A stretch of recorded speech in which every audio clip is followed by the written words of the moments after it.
Hey, what's up guys? It's Chris Jaxon here. Been a while. I say that before every video, but it's always been a while. Today I wanted to do something a little different than what I normally do. It's not so much an unboxing as it is just like a first impressions. I got this new pedal and I have not heard it before. This will be the first time I'm hearing it. It's the LOE Sounds Super Fuzz. LOE Sounds is a pedal company in California run by Aisha Lowe. I've known about them for a long time and I've gotten to know Aisha over the last couple years. She's awesome, makes really cool stuff. This is my third pedal that I've gotten from her. The first one was the Blow, which is like a mini version of the Color Sound One Knob Fuzz, and that's on my guitar board. And then I got the Brassmaster clone that she made a small number of. I haven't made a video of that yet. It's coming soon. And I've always known she made a really good Super Fuzz. And if you know me at all, you know I'm a huge fan of the Super Fuzz. I consider that to be my favorite pedal. For whatever reason, I just hadn't gotten one yet. She makes everything in fairly small batches because she's a small independent builder. It was funny because I had kind of just told myself like I cannot buy any more pedals for a while. And then of course she makes an announcement, hey, I'm making a handful of the Super Fuzz pedals. If you want any, let me know. And of course I had to get one because that's just the life we choose as musicians, right? They look really cool. So the cool thing about LOE is all of her pedals are made from salvaged materials, things like that, so they're very environmentally friendly. We've got like a hammered sort of enclosure, got her logo made out of like wood here, and also on the bottom, might not be able to see that well, but it says LOE on the bottom in wood. It's got these cool knobs. It has a cool light that I assume are all from some sort of vintage device. She likes to reuse things. And yeah, it came with some, usual stuff you would get when you buy a pedal. It came with like a sticker, came with another sticker, came with a cool like rainbow pick. Very fun, very good. And then it actually came with a handwritten note. I don't want to read the whole thing. I feel like that'd be kind of weird. But basically saying that she made this one specifically with me in mind, which is very cool. So I'm mainly a bass player. She, I believe, is mainly a bass player. She tuned this one to sound a little better on bass. She didn't really specify how. I assume it just has a bit more of a low end floor or something. I haven't heard it yet, so I can't really say. But yeah, I thought that was super thoughtful that she did that for me. Very cool. And I guess I'll just kind of use this as a PSA. It's really awesome to meet pedal builders. It's very, I guess, rewarding to sort of know the person behind the thing that you're buying and playing music through. The bigger the company, the harder that kind of gets to get a personal touch, but it's pretty easy to reach out and talk to her. I'm not saying spam her account or anything, but because I asked her a couple years ago about a Brassmaster, if she would be willing to make one of those for me, and sort of keeping some sort of relationship with her online. She kind of knows the stuff I do. She knows how I play, and without me even needing to ask, she made this one specifically for me. So that's really cool. I would just say if you're ever in the market for a pedal, see if you can meet the builder or talk to them in some way online, because most of them are very cool. They're generous. They're doing this because they want to, not because they want to get rich. And yeah, you may be surprised with how cool they are and how much knowledge they may impart on you when you have a question. And, they might surprise you with a little mod. Now, obviously, if you reach out to a pedal builder, they don't owe you anything, but it's really cool if they have the time or the generosity to have a conversation with you. I'm going to stop talking so much now, and let's just hear how this sounds. So I've never done one of these before. I usually know a lot about the pedal before going into it. I know a lot about super fuzzes, but I don't know what this is really going to sound like other than that it's an octave fuzz.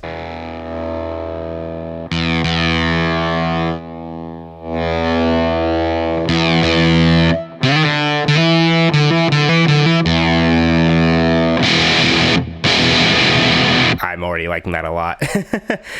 Hold on, let me figure out what the controls are. So we got, okay, so that must be volume. That must be distortion, and that must be tone. So the most obvious difference between this and an original Super Fuzz is that on an original Super Fuzz, it's got a switch that gives you two different tone options. One's like very mid-present, one's very mid-scooped.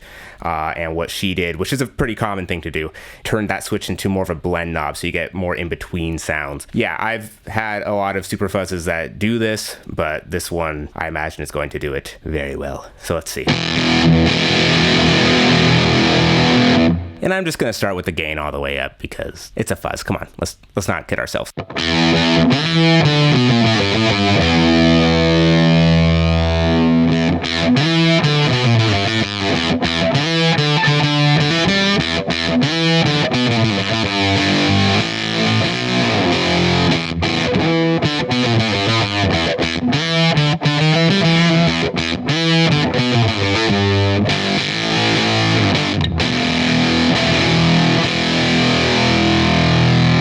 Yeah, pretty nasty, a little sputtery. It kind of has a sort of reactive sensibility to your playing. If you hold out a note, it kind of goes like, and I think that's just on the specific setting I'm on. So I'm just going to keep messing around. And if I have anything to say, I will.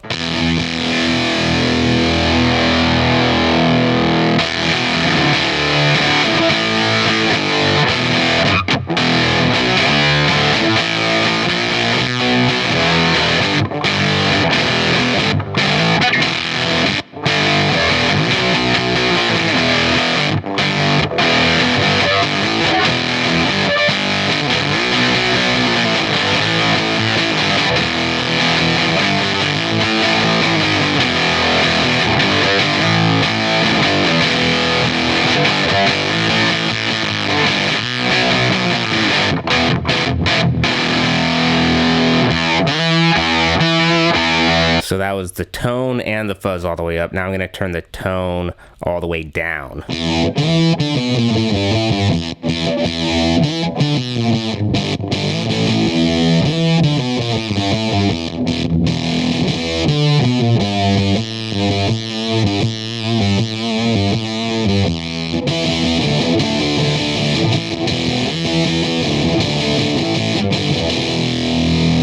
I feel like it'll do a little less of that, like, wow kind of thing if I turn the gain down. This obviously has a decent amount of headroom, so maybe that's like the most overkill. Like, you're not, you almost never want to be that gainy on it.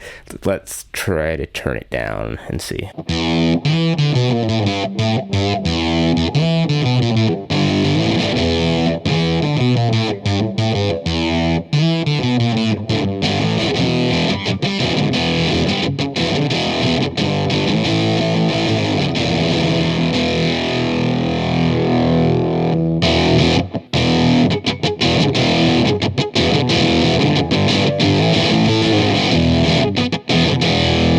Very interesting cleanup for a Super Fuzz. They usually don't sound that good at lower gains. Not that that's like a super low gain, but usually like I like it like all the way up. I don't know. It kind of depends.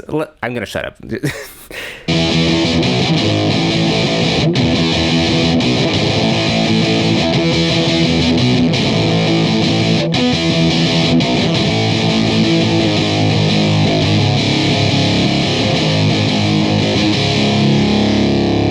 A lot of people, when they demo Super Fuzzes, they just play lead the whole time. A lot of people think Super Fuzzes are only good for lead. That's actually my personal least favorite way to use a Super Fuzz. My favorite is actually power chords, which is why that's what I'm mainly doing. But I'll do some lead. I don't know. I just love that octavey, crashy kind of sound that it has when you do a power chord.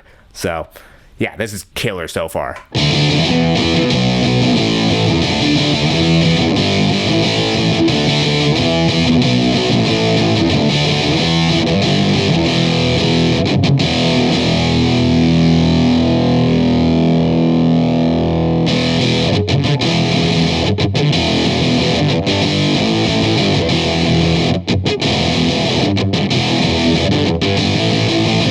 Turn that gain way down.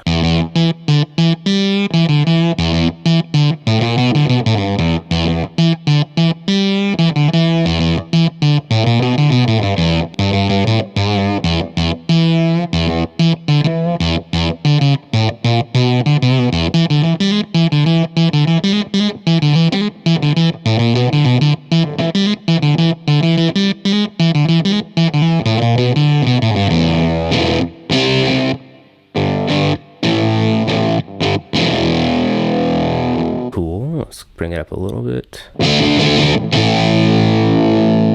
Okay, yeah, the gain and the gain and the volume are very interactive. Got it.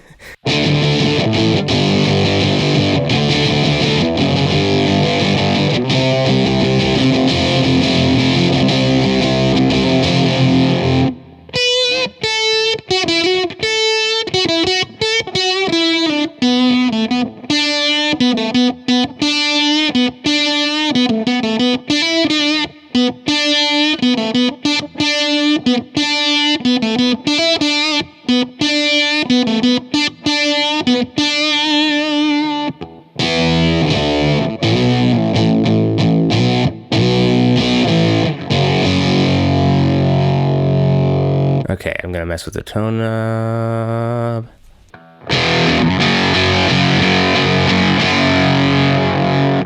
This is just so funny because like I'm just enjoying the pedal for the first time, and usually when I demo a pedal just on my own, I'll stay on one setting and jam for like 20 minutes, and I can't do that. You know, my camera only has so much battery life and memory.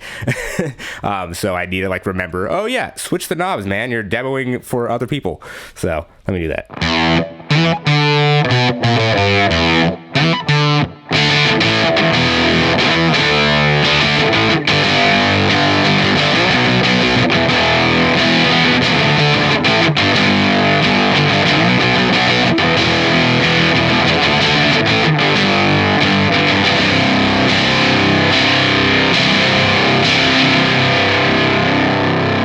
Yeah, that's the best thing you could do on a Super Fuzz is play a power chord, like an A string power chord, like C on the 3rd fret of the A string, play that power chord. But then also fret the E string, so you're putting in a low G, which also gives the illusion of a C an octave below the one you're playing.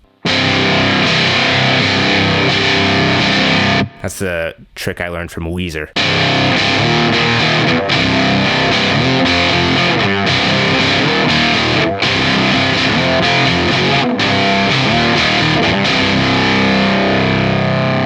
Excellent. All right, more tune.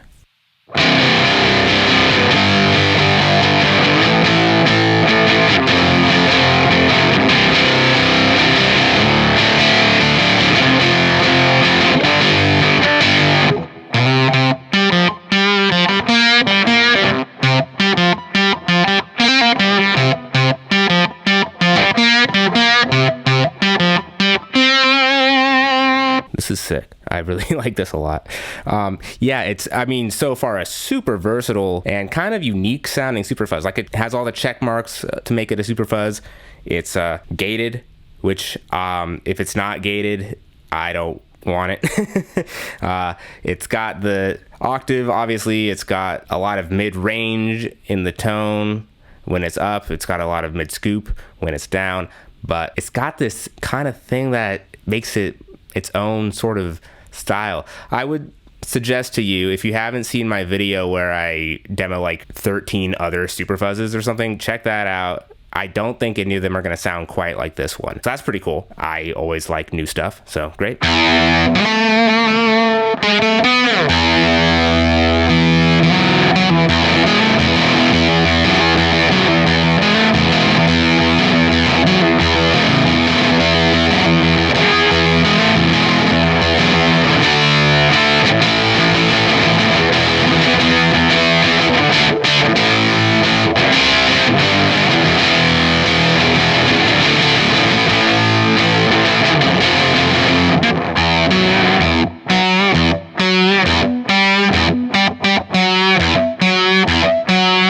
You hear that like kind of overwhelmed sound when it's all the way up. Yeah, that's just kind of interesting.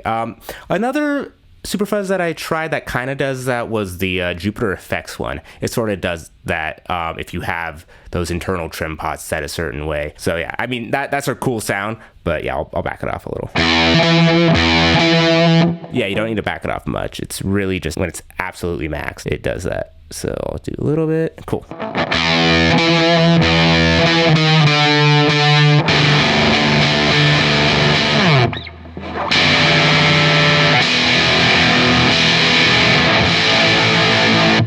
I'm just doing open chords right now, and it's pretty articulate. I mean, you know, it's not that articulate, but for a super fuzz.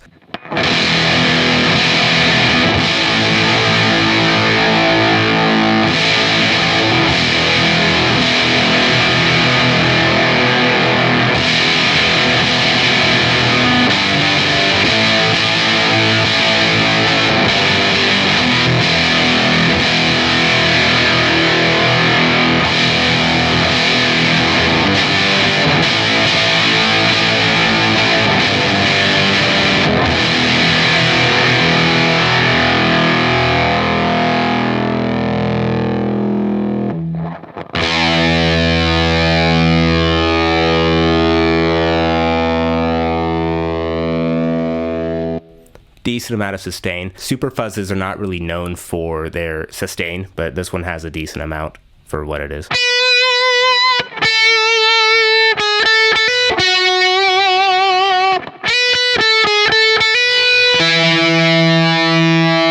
I'm gonna do some neck pickup stuff.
Just so you know, a lot of fuzzes, in my opinion, sound better with a distortion somewhere in the chain at the same time, or, you know, a somewhat distorted amp or something to kind of roll off some of that crispiness.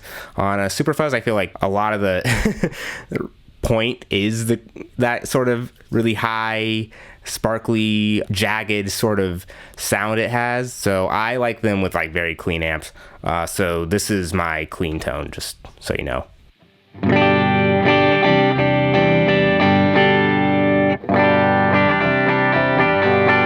So pretty much all the distortion you're hearing is from the pedal.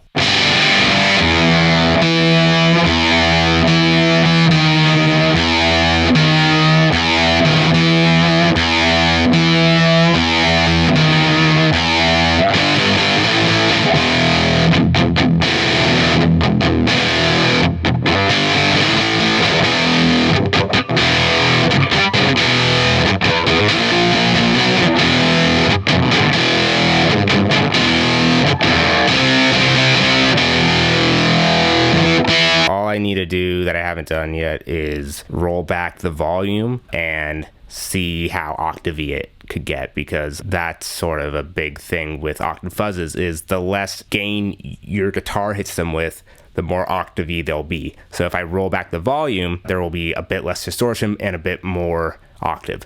So let's try that. It's also better on the neck pickup usually.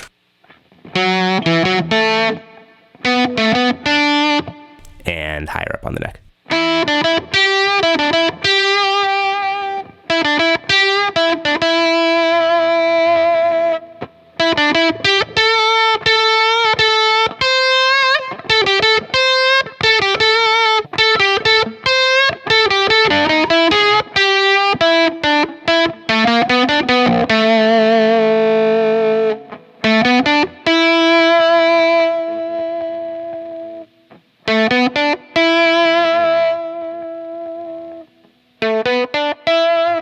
Okay, yeah, so also turning down the gain on this one helps.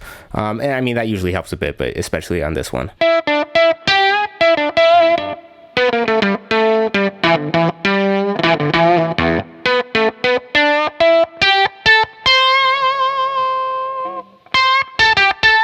Yeah, that's cool. Let me do less tone. Let's see.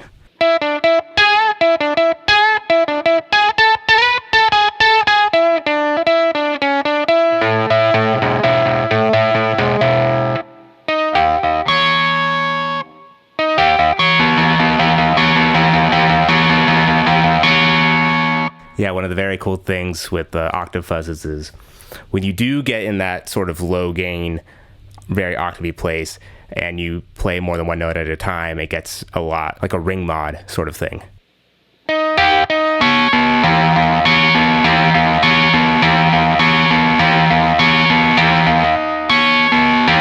Because you get all these like fighting frequencies that sort of create sympathetic harmonics. Okay, well yeah, it sounds awesome on guitar. I'm gonna switch to bass now. Okay, so now I'm on my bass. It's a bass, just a jazz bass. And here's my clean tone.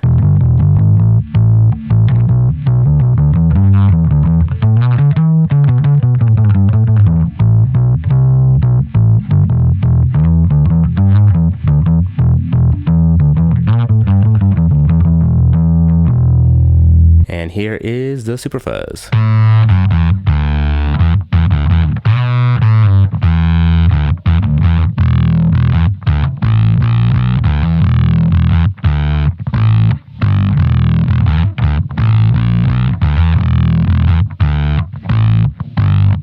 Yeah, a lot of low end on that. So I think that's what she meant in her note where she said she made it sound good on bass the way she likes it on her bass. I could see that now.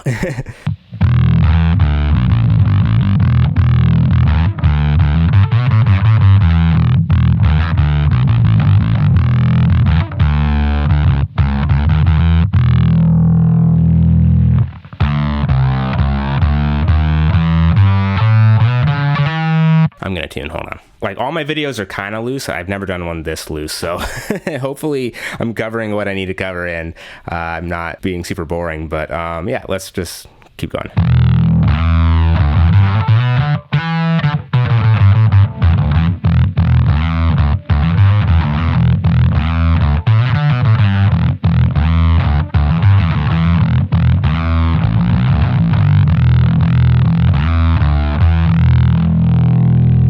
All right, let's get more gain.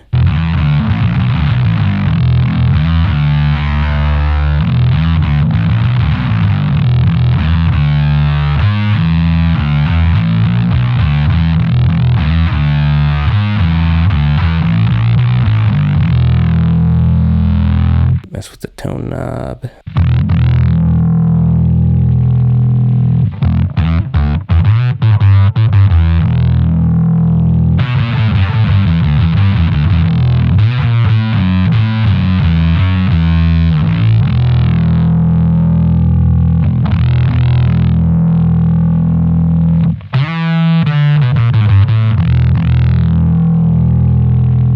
I have the volume very low. This thing has a lot of headroom, which wasn't as apparent on guitar, but now that I have all these low frequencies going, it's very apparent, which is good. Yeah, I would rather have this than kind of one of the problems with the original Super Fuzz is it can sometimes be like a little under unity gain, which is usually the opposite of what you want. So this is a nice change.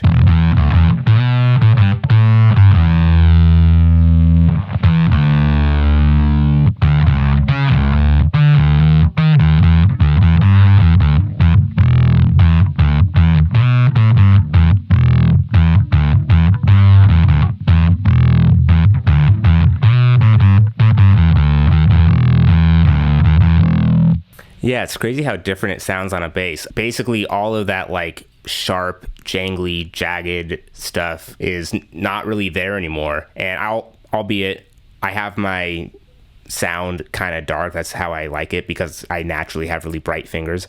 And I've got flat wounds on and yada, yada, yada. So there are factors contributing to that. Even still, like usually there's a bit more like with a with a Super Fuzz.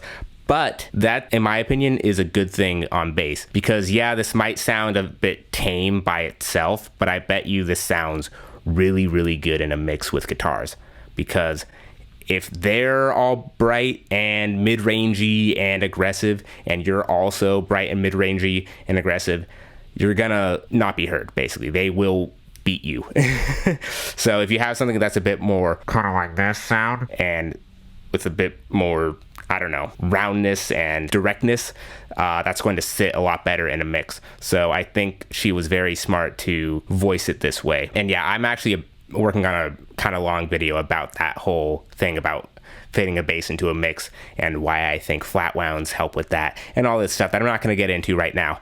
But yeah, I think this is probably I mean, it's too soon to say because this is me hearing it on bass for the first time, but this might be the best Super Fuzz I've heard on bass. That's a bold statement because I've heard a lot of Super Fuzzes on bass. So I'd have to really think about it, but it might be. It might be. Yeah, I don't want to say that for sure, but it's definitely up there.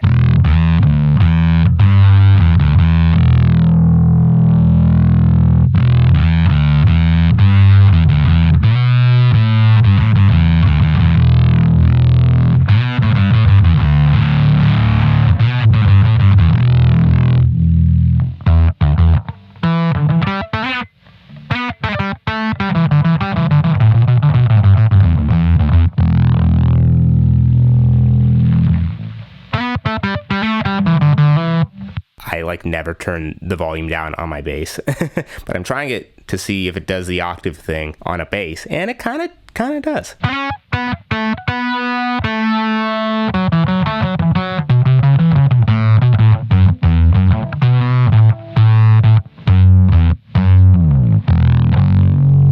Interesting. Okay, I'm gonna not do that anymore.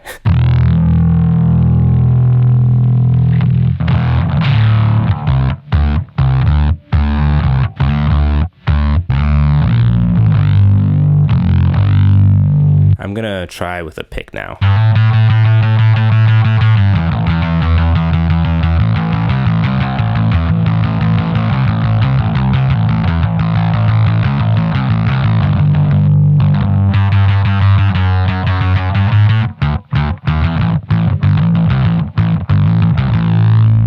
Yeah, you know, it's like a kind of tame, sort of not super in your face, exciting, kind of like crazy tone that you normally get from a Super Fuzz, but I think this is actually a much more usable version of it for a bass. So this is awesome. I'm gonna continue to keep messing with this over time, and I don't like, you know, saying something will for sure end up on a board or anything, but it's always been my dream to have a Super Fuzz that's like good enough on bass where I could have it on my board, and I just have not really run into that quite yet. There's been times where I've wished I had like a Super Fuzz with a clean blend, which I've sort of had versions of that in the past, but I've come to sort of prefer not having a clean blend and just having something that inherently has a lot of low end that I could take in or take out, whether it's with a tone knob or a EQ bass knob or something. On a fuzz, I find that just kind of makes more sense than trying to shove the clean tone in with it, because especially on like a gated octavey thing like this, I just don't think it would sound very good together. So this is nice.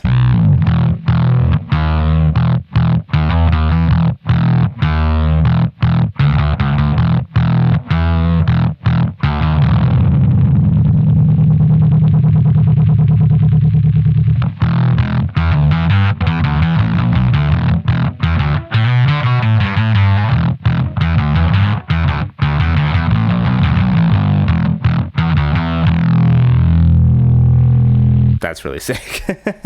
Hey there, I'm recording this on my phone because my camera died when I was making that video. That's actually never happened to me before, but it was a very raw video, and I ended up playing the pedal way longer than I thought I would. Kind of just goes to show how much I liked it. So thank you, Aisha. I paid for the pedal, obviously, but you kind of made it personal to me, and I really appreciate that. You didn't have to do that, and you did anyway. So thank you. You're awesome. And everyone watching this, just check out LOE Sounds. She makes a lot of cool stuff, not just super fuzzes. She makes color sound fuzzes. She makes overdrives. She makes modulation stuff. And yeah, I think it's really important to support independent builders that are, you know, kind of 1 or 2 people jobs, because they, in my opinion, make the coolest stuff and they keep the industry going and keep innovating. And in addition to that, I might not have ever found like the perfect sound for you or whatever. I was just kind of haphazardly going through the tones, but I am working on a video that's sort of like a part 2 to my Super Fuzz video that I made a while back, revisiting my takeaways and any new ones I might have gotten and things like that. So this will be included in that video now as well. By that time, I will have found like my single favorite sound on guitar and my single favorite sound on bass. So be sure to check that out when it comes out. That's all I have for tonight. Thank you for watching, and I have a couple other videos I'm working on that will be out pretty soon. So if you want to see those, make sure to like and subscribe, and I will see you next time. Thank you.